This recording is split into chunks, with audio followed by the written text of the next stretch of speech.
Hello and welcome to Nugget's Dungeon Terrain. This is episode 66. In this episode, I'll be adding a few more sections to the Shipwreck Cove project.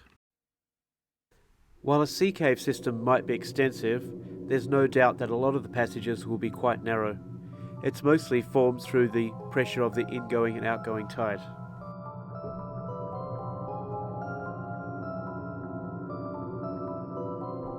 As the water wears away at the limestone, it's going to form these narrow passages.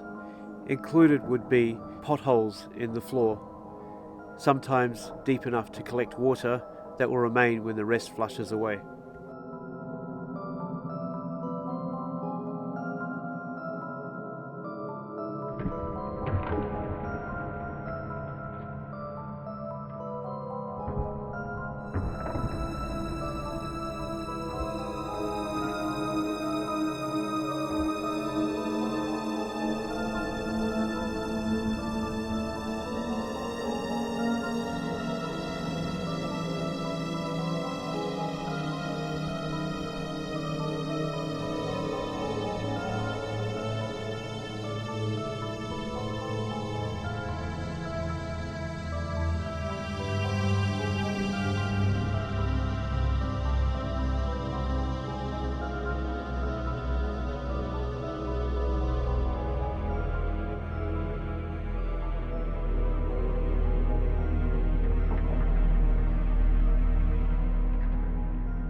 The large pool in the middle of this section will be large enough to support seaweed and other water plant life. Because the deepest part of this pool runs diagonally across this section, I wanted the kelp to run in the same direction.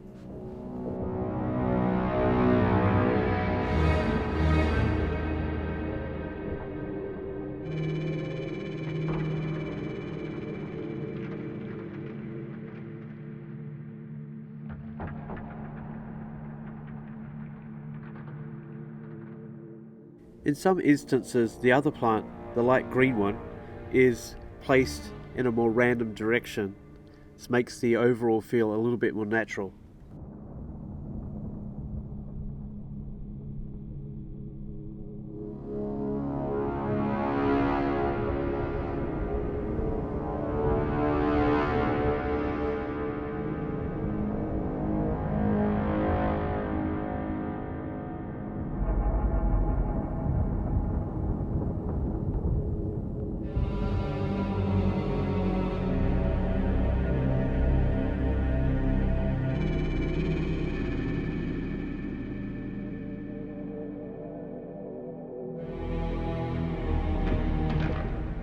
At a different time during the project, while I was waiting for the black undercoat to dry, I took a thin piece of balsa and prepared it so that it could be used as a plank crossing this rock pool.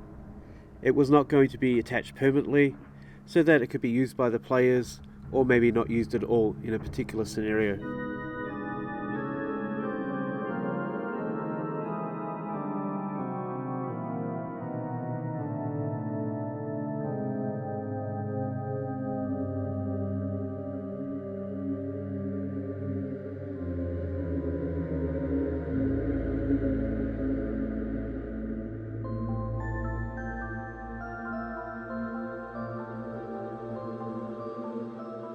Just like in parts 1 and 2 of this series, I've then used Dimensional Magic. It's a Mod Podge product. While it's not specifically made to create water effects, it does prove to be pretty handy in these small scale situations, especially seeing as it has that long necked applicator that you can use to poke around the vegetation and probe into the different holes.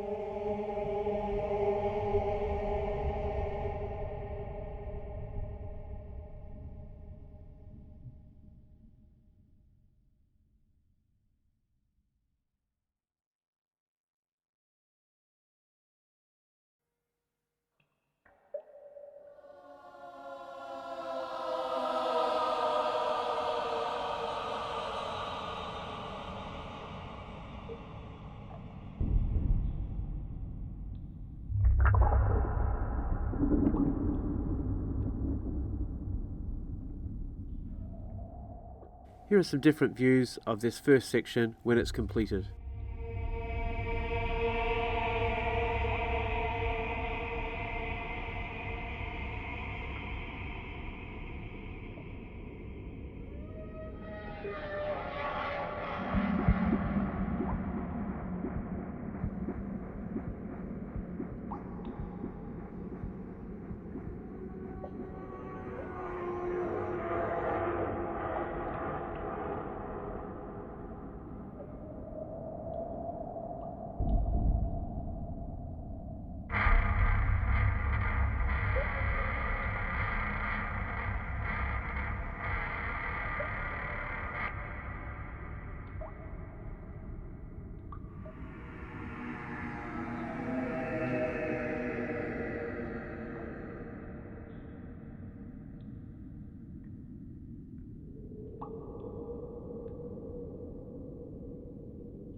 So that's it for the first passage today. Now let's take a look at the second one. This second passage is a bend. A bend in a cave is really good because the party doesn't know what's around the corner. It's less likely there's going to be a door, so this is a way of keeping mystery. A bend is also really good because it stops all of your terrain from going straight and off the edge of the table.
Here I'm nipping off the rib cage from a small Halloween decoration. I'm going to use some of these as bones in this corner section.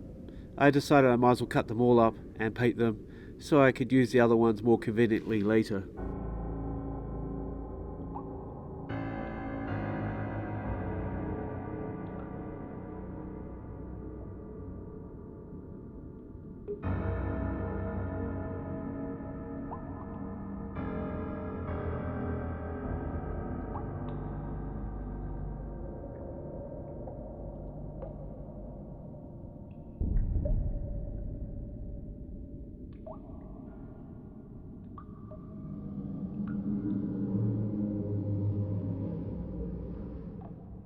I prefer on a small scale to use super glue with sand, but because this is a larger area, I'm starting off with tacky glue to pad it out first.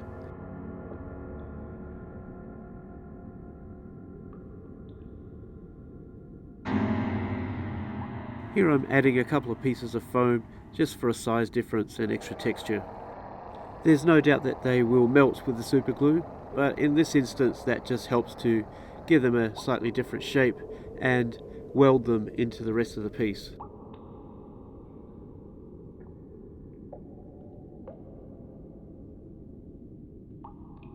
This super glue line is where I'm going to put one of the parts of a rib cage. These are going to represent the bones of a large aquatic animal that has washed through into the caves on a high tide and has settled in this corner and decayed.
And here's some close-up pictures of the finished project.